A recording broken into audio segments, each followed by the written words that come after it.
함께 사도신경으로 우리의 신앙을 고백하시겠습니다. 전능하사 천지를 만드신 하나님 아버지를 내가 믿사오며 그 외아들 우리 주 예수 그리스도를 믿사오니 이는 성령으로 잉태하사 동정녀 마리아에게 나시고 본디오 빌라도에게 고난을 받으사 십자가에 못 박혀 죽으시고 장사한 지 사흘 만에 죽은 자 가운데서 다시 살아나시며 하늘에 오르사 전능하신 하나님 우편에 앉아 계시다가 저리로서 산자와 죽은 자를 심판하러 오시리라. 성령을 믿사오며 거룩한 공예와 성도가 서로 교통하는 것과 죄를 사하여 주시는 것과 몸이 다시 사는 것과 영원히 사는 것을 믿사옵나이다. 아멘. 함께 찬송가 302장을 부르시겠습니다.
오늘 우리에게 주시는 하나님의 말씀은 하박국 2장 12절로부터 20절까지의 말씀입니다.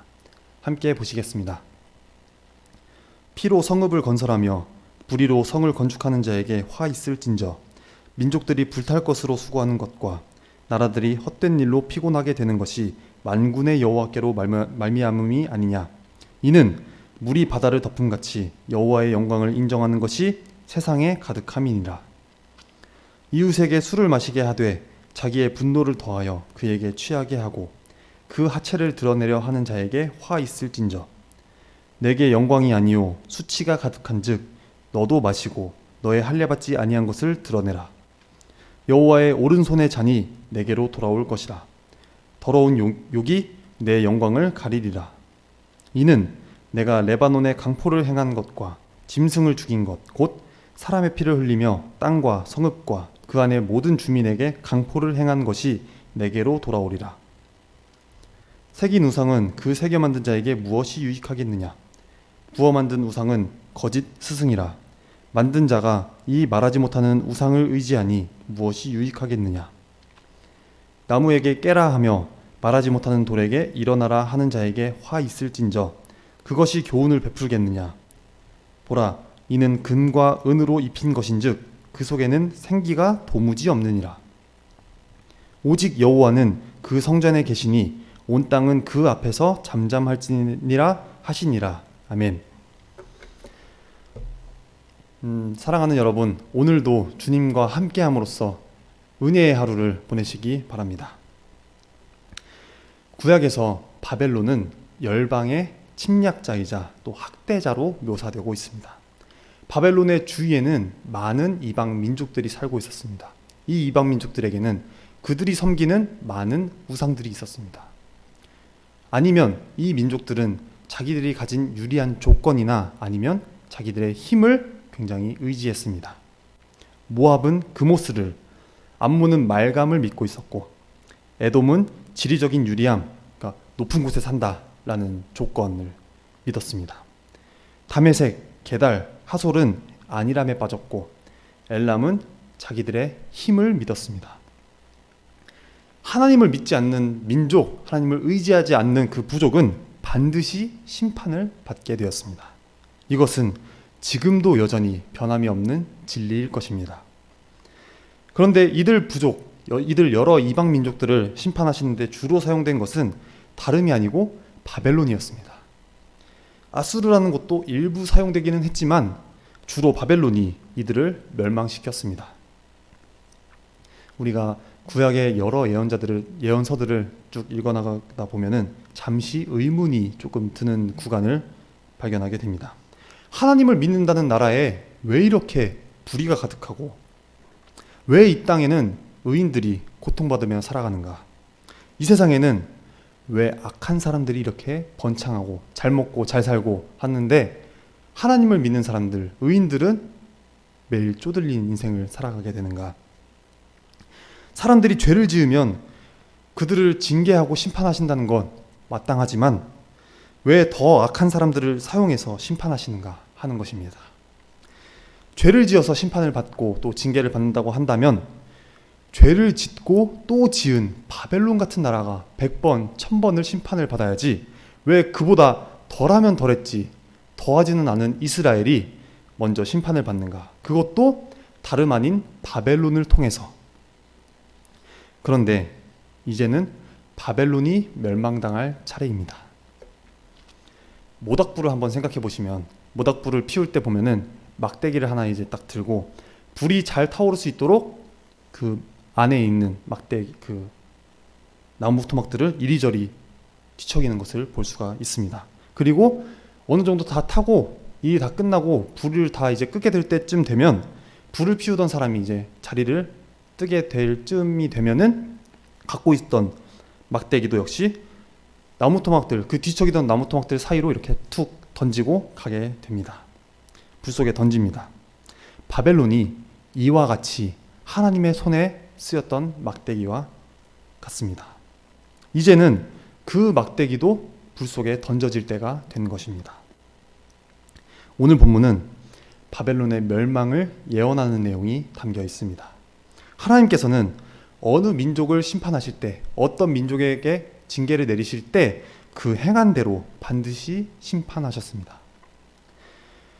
바벨론은 크게 두 가지 이유로 하나님의 화를 입게 되는데, 첫째는 그것은 바벨론의 폭력적인 만행 때문입니다.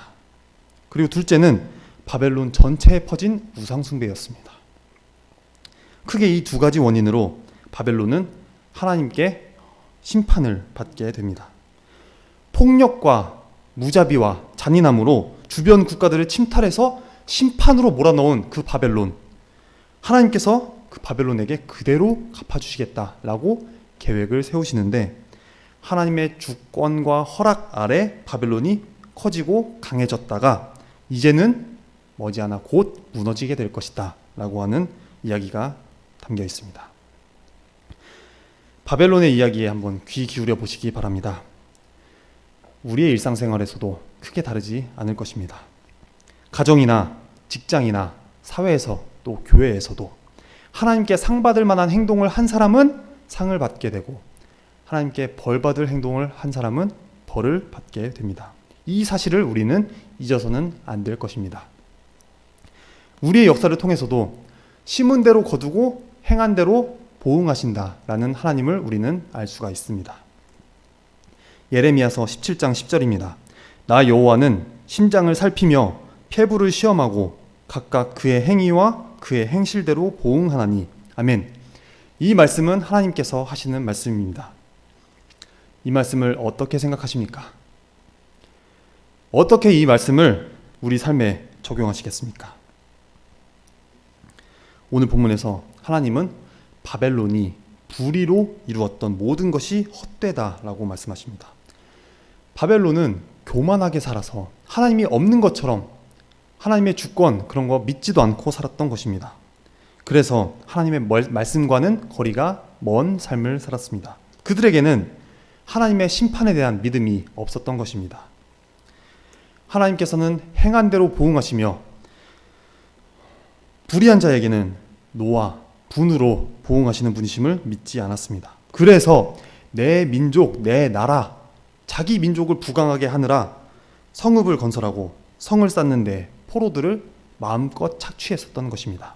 그래서 주변에 있는 자기보다 약한 여러 나라들을 짓밟고 그곳에 있는 많은 백성을 죽이고 소유를 빼앗고 그들을 노예로 삼아서 자기의 성읍과 성을 딱 견고하게 건설하는 데 사용한 것입니다.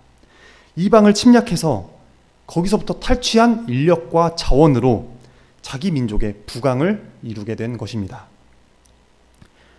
그래서 세상을 자기의 손아귀에 넣은 것처럼 알았던 바벨론이었습니다. 말 한마디만 하면 이방에 있는 왕들이 자기의 나라 아니면 자기의 군사력 이런 것들을 나에게 바칠 수 있다라고 그런 강한 힘과 영향력을 갖고 있었던 나라였습니다. 그런데 결코 무너지지 않을 것만 같았던 그 바벨론을 두고 굳건한 바벨론을 두고 하박국 선지자는 오늘 이렇게 이야기합니다. 12절 13절입니다. 피로 성읍을 건설하며 불의로 성을 건축하는 자에게 화 있을진저 민족들이 불탈 것으로 수고하는 것과 나라들이 헛된 일로 피곤하게 되는 것이 만군의 여호와께로 말미암음이 아니냐. 아멘. 바벨론이 불의로 이룬 모든 것이 다 헛되다라고 말씀하고 있는 것입니다. 모든 일이 바벨론이 마음껏 이렇게 휘두르고 자기 힘, 권력, 자기 영향력 이렇게 마음껏 사용해서 이렇게 이뤄놓은 모든 업적들이 하나님의 주권 아래 이루어지고 있는 것이기 때문에 바벨론의 이러한 폭력적인 만행과 또 폭력적인 건설은 결국은 모두 물거품이 되고 헛수고가 되고 말 것이다 라고 하는 것입니다. 정치, 경제, 상업, 공업, 예술 중심지이고 막강하기는 하지만 결국은 머지않아서 종말을 맞게 될 것이다 라고 하박국은 이야기하고 있습니다. 바벨론은 자기들이 이루어온 모든 일들이 하나님의 허락 아래 이루어지고 있음을 믿지 않았던 것입니다. 그걸 모르고 그냥 내가 강해서 우리 민족들, 우리 군대가 강해서 자기 힘, 자기 능력, 자기의 영향력 덕분인 줄로 착각하고 있었던 것입니다. 힘 좀 있으니까 내가 좀 마음껏 부릴 수 있으니까 주위에 있는 약한 민족들을 쑥대밭으로 만들고 말 안 들으면 군대 보내고 힘으로 누르고 노예로 삼았던 것입니다. 그런데 이러한 일들은 단순히 그냥 바벨론이 힘이 세고 그냥 바벨론이 악해서 그런 줄 알았는데 이 모든 것은 하나님의 허락하심 아래에 있었던 일이라는 것입니다. 만군의 여호와께로 말미암음이었다고 본문은 말씀하고 있습니다. 이어서 14절입니다. 이는 물이 바다를 덮음같이 여호와의 영광을 인정하는 것이 세상에 가득함이니라. 아멘. 바벨론은 그 어마무시한 권력으로 누구도 갖지 못했던 그 엄청난 힘으로 세상의 슈퍼파워로 인정받았지만 하나님은 그분의 영광을 아는 것으로 이 세상을 가득 채우실 것이다 라고 말씀하고 있습니다. 하나님의 심판이 어느 날 딱 이루어지면 지금까지는 바벨론이 세상의 최강대국인 줄 알았는데 사실은 하나님의 권능이 세상을 움직이고 세상을 지배하고 세상을 만들어가는 것을 사람들이 알게 될 것이다 라고 하는 사실입니다. 하나님의 영광에 대한 지식이 온 세상을 가득 채워서 어디를 가나 그분의 임재를 경험할 수 있게 되는 것입니다. 우리에게 하나님보다 더 중요한 것이 있다면 하나님의 영광이 임하지 않습니다. 돈, 권력, 명예, 인기 혹은 우리의 자녀들, 이것들이 하나님보다 우선시되고 하나님을 능가하게 되면, 그것들을 우상시하게 된다면, 하나님보다 더 높이게 된다면 하나님의 영광이 임하지 않게 되는 것입니다. 죄를 그대로 가지고 있거나 교만한 마음을 그대로 가지고 있어서는 하나님의 임재를 경험할 수가 없는 것입니다. 우상을 가지고 있거나 하나님 외에 다른 것을 숭배하거나 하나님 말씀을 멀리 그냥 제쳐놓고 전혀 다른 인생을 살아가게 된다면 하나님의 임재를 경험할 수가 없게 되는 것입니다. 야고보서 4장 8절에 하나님을 가까이 하라, 그리하면 너희를 가까이 하시리라, 이렇게 말씀하십니다. 날마다 하나님을 가까이 하심으로써 하나님의 임재를 경험하는 우리 모두가 되기를 원합니다. 이어서 하나님은 말씀하십니다. 15절 16절입니다. 이웃에게 술을 마시게 하되 자기의 분노를 더하여 그에게 취하게 하고 그 하체를 드러내려 하는 자에게 화 있을진저 내게 영광이 아니요 수치가 가득한즉 너도 마시고 너의 할례받지 아니한 것을 드러내라. 여호와의 오른손의 잔이 내게로 돌아올 것이라. 더러운 욕이 내 영광을 가리리라. 아멘. 비슷한 구절이 예레미야 51장 7절에도 나옵니다. 바벨론은 여호와의 손에 잡혀 있어 온 세계가 취하게 하는 금잔이라. 뭇 민족이 그 포도주를 마심으로 미쳤도다. 아멘. 하나님께서 여기서 바벨론을 가리켜서 금잔이라고 합니다. 그런데 이것은 바벨론이 굉장히 부강하고 부유하고 번영한 제국이었음을 나타내는 표현입니다. 포도주로 이렇게 가득 채워져 있는 잔과 같이, 금잔과 같이 세상의 온갖 좋은 것들로 이렇게 갖고 있었던 것입니다. 그런데 어디에 있는 금잔이라고 합니까? 바로 여호와 하나님의 수중에 있는 금잔이라는 것입니다. 다시 말하면 그 잔을 채우시고, 그러니까 바벨론을 굉장히 부강하게 하시고 힘있고 거대한 민족이 되게 하신 것은 여호와 하나님이시라는 것입니다. 바벨론이 강해서, 바벨론이 뭔가 능력이 뛰어나서, 바벨론이 정말 잘해서 이렇게 큰 나라가 된 것이 아니고 하나님의 허락이 있었기 때문에 이만큼 성장할 수 있었던 것입니다. 그런데 바벨론이라는 그 금잔은 온 세계로 하여금 취하게 하는 금잔이다. 그래서 술에 취해서 미치게 하는 것입니다. 당시 어떤 나라는 바벨론이 베풀어주는 그 쾌락에 도취되어서 좋아하고 있었습니다. 또 어떤 나라는 바벨론의 그 막강한 군사력이 두려워하다가 몰락하고 말았습니다. 또 어떤 나라는 바벨론이 주는 죄와 방탕함, 여기에 미혹되어 마비되고 미쳤습니다.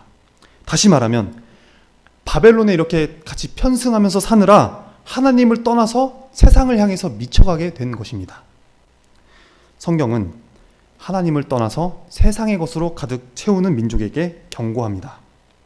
오늘 본문에서 바벨론에게 경고하는 장면이 나옵니다. 17절입니다.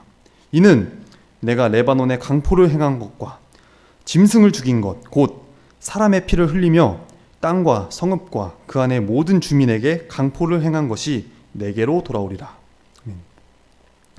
바벨론은 주위에 있는 자기들보다 약한 여러 나라들을 강제적으로 끌어들여서, 강압적으로 끌어들여서 똑같이 죄를 저지르게 했던 것입니다. 여기서는 술을 마시게 했다라고 표현하고 있습니다. 술을 마시는 바로 그 시점에서부터 점점 악화되는 행동은 하나님의 진노를 앞당기게 되는데, 그가 바벨론이 열방으로 하여금 억지로 마시게 했었던 것처럼 이제는 하나님께서 바벨론을 억지로 마시게 하고 할례받지 않은 그대로 드러나게 함으로써 수치스럽게 하시겠다라고 말씀하고 있는 것입니다. 이것이 다가 아닙니다. 바벨론은 우상 때문에 하나님께 화를 입게 됩니다. 18절 19절입니다. 새긴 우상은 그 새겨 만든 자에게 무엇이 유익하겠느냐? 부어 만든 우상은 거짓 스승이라 만든 자가 이 말하지 못하는 우상을 의지하니 무엇이 유익하겠느냐? 나무에게 깨라 하며 말하지 못하는 돌에게 일어나라 하는 자에게 화 있을진저 그것이 교훈을 베풀겠느냐. 보라, 이는 금과 은으로 입힌 것인즉 그 속에는 생기가 도무지 없느니라. 아멘. 우상은 하나님 이외에 다른 것을 믿고 섬기는 것입니다. 하나님 이외에는 원래 신이 없습니다. 우리가 믿어야 할 신은 오직 하나님이십니다. 인류와 인간의 역사를 주관하시는, 지배하시는 유일하신 분이 바로 하나님이십니다. 그를 만나고 하나님을 사랑하고 하나님을 의지하면 우리에게 인간의 가치와 또 용맹함과 지혜와 능력이 나타나지만, 우상을 숭배하게 되면 그 순간부터 인간에게는 비겁함과 약함과 미약한 자가 되는 것입니다. 우상은 하나님 이외에 어떤 것이든지 만들어서는 안 된다고 합니다. 하나님 한 분만을 믿을 때 이런 것들로부터 벗어나게 되고, 하나님 한 분만을 나의 아버지로 믿고 모시게 되면 그런 것은 아무것도 섬김의 대상이나 우러러볼 만한 존경의 대상이 될 수 없음을 우리는 깨닫게 됩니다. 우상은 하나님께서 가장 미워하시는 것입니다.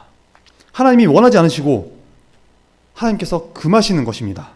인간이 미련하고 약하고 어리석어서 우상을 만들고 섬기는 것입니다. 그래서 구약에서 말하는 우상 숭배는 마치 부인이나 아내가 자기 남편을 두고 다른 남자를 만나는 것처럼 말하고 있습니다. 호세아서는 아예 그런 책입니다. 그래서 하나님이 질투한다는 것입니다. 남편으로서 다른 신을, 나 말고 다른 남자, 다른 신을 섬기는 것을 하나님께서는 못 보시고 진노하시고 섭섭해하시고 질투하시고 분노하신다는 말씀이 나옵니다. 신명기 6장 15절입니다. 너희 중에 계신 너희의 하나님 여호와는 질투하시는 하나님이신즉 너희의 하나님 여호와께서 내게 진노하사 너를 지면에서 멸절시키실까 두려워하노라. 아멘. 아내가 자기 남편이 있는데 자기 남편을 그냥 두고 몰래 나가서 다른 남자 찾아가지고 거기서 만족을 느끼는 것은 진짜 만족을 주는 것이 아니고 엄청난 불행을 가져다 오지만 유혹을 받는 것입니다. 그로 인해서 안정과 평안은 깨지고 깨끗한 삶에는 오물을 끼얹게 되고 가정은, 행복한 가정은 파괴되며 하나님께서 주신 복된 가정이 그로 인해서 다 무너지게 되듯이 우상 숭배라고 하는 것은 모든 것을 깨지게 되게 하는 것입니다. 하나님과의 관계가 모든 것이 빼앗기게 되는 것입니다. 여호수아 24장 20절은 말씀합니다. 만일 너희가 여호와를 버리고 이방 신들을 섬기면 너희에게 복을 내리신 후에라도 돌이켜 너희에게 재앙을 내리시고 너희를 멸하시리라. 이렇게 말씀합니다. 신명기 13장 6절에서 9절을 보면 만약 우상을 숭배하는 사람이 너의 부인이라도, 아니 내 자녀일지라도, 형제간일지라도, 생명을 나누는 둘도 없는 친구라고 하더라도 우상 숭배라고 하면 불쌍히 보지도 말고 덮어주고 숨길 생각하지 말고 애석하게 여기지 말고 반드시 죽이라. 이렇게 합니다. 왜? 그것은 너와 내 민족이 망하는 길이라는 것입니다. 우리는 밑으로 이렇게 가만히 들어오는 우상이 이스라엘을 망치고 세계를 망치게 하는 것을 보게 됩니다. 우상의 도시인 바벨론이 수많은 백성을 강제로 동원했습니다. 다른 것은 하지 못하고 자기의 성과 성읍과 또 우상을 지었습니다. 그 유명한 피라미드를 한번 생각해 보면 우상은 통치자의 불안에 의해서 번성하고 만들어집니다. 뭔가 악령에 대한 불안, 혹은 자기가 지었었던 죄에 대한 불안, 아니면 죽고 나서 이제 사후 세계에 대한 불안, 또는 적에 대한 불안, 언제나 이러한 불안이 그거를 지어서 결국 여기에 누가 묻히느냐? 황제나 왕이 묻히는 것입니다. 주님께서 온 인류를 위해서 나누어 주시고 베풀어 주시고 구원하시고 생명을 주시는 이런 생명의 길이 아니라 자기 하나만, 죽어도 그 안에서 살려고, 그래서 이런 사원 같은 무덤을 여기저기 뒤져보게 되면은 별의별 보화들이 다 나오는 것입니다. 무엇보다 우상은 언제나 자기를 위하는 것입니다.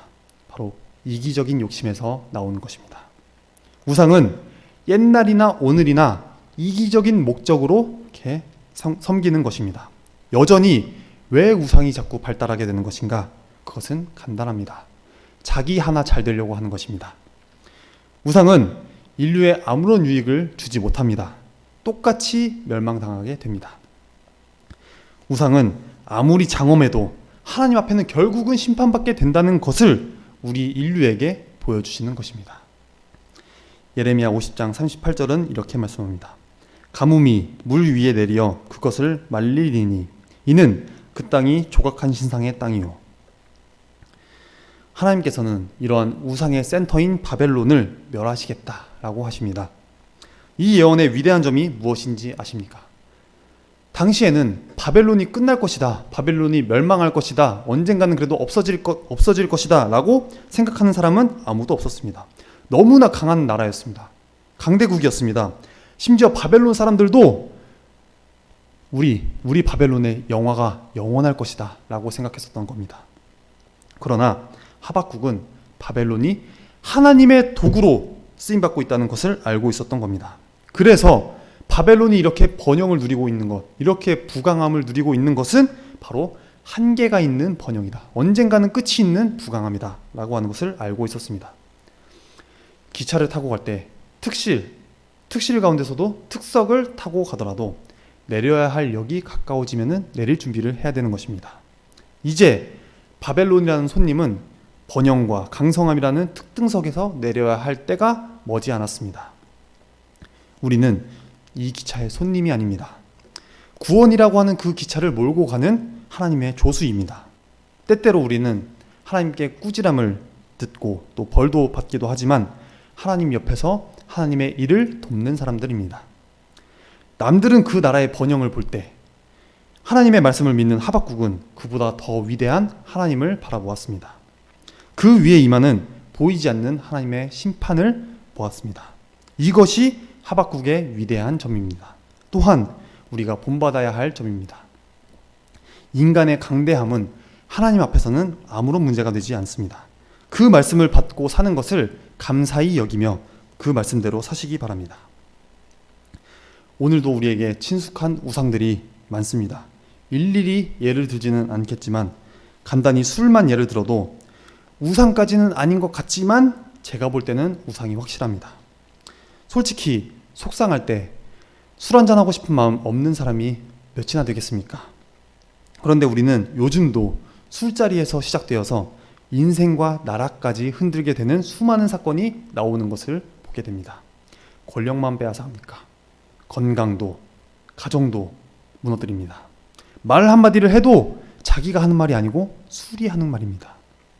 그래서 사고도 저지르고 말도 함부로 해서 실수도 하고 오랫동안 쌓아왔던 공든탑이 한순간에 무너지기도 하는 게 바로 술판입니다. 거기에 안 빠지는 길은 하나님을 잘 믿는 것입니다.